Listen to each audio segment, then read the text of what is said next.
राधे राधे दोस्तों, आध्यात्मिक धारा में आपका स्वागत है।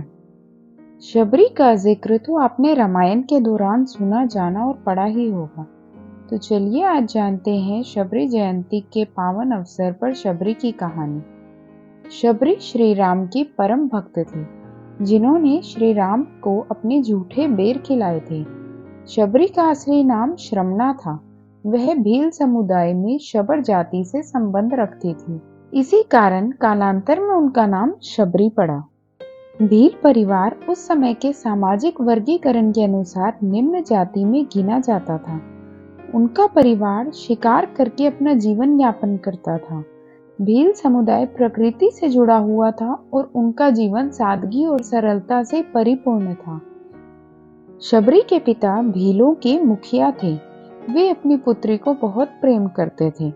शबरी भी अपने माता पिता की आज्ञाकारिणी थी।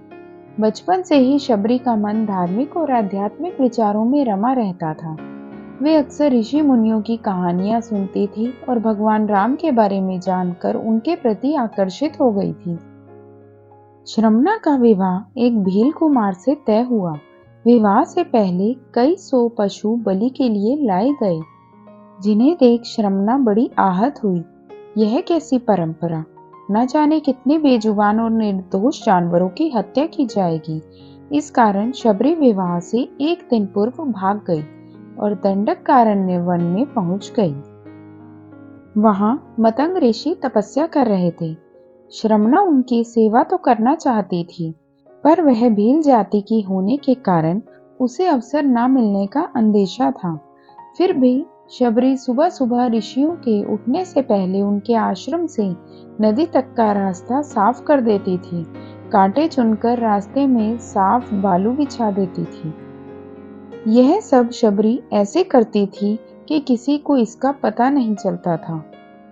एक दिन ऋषि श्रेष्ठ को शबरी दिख गई और उनकी सेवा से अति प्रसन्न हो गए और उन्होंने शबरी को अपने आश्रम में शरण दे दी। जब मतंग ऋषि का अंतिम समय आया तो उन्होंने शबरी से कहा कि वे अपने आश्रम में ही भगवान राम की प्रतीक्षा करें। वे उनसे मिलने जरूर आएंगे। मतंग ऋषि की मौत के बाद शबरी का समय भगवान राम की प्रतीक्षा में बीतने लगा। वह अपना आश्रम एकदम साफ रखती थी। रोज राम के लिए मीठे बेर तोड़कर लाती थी।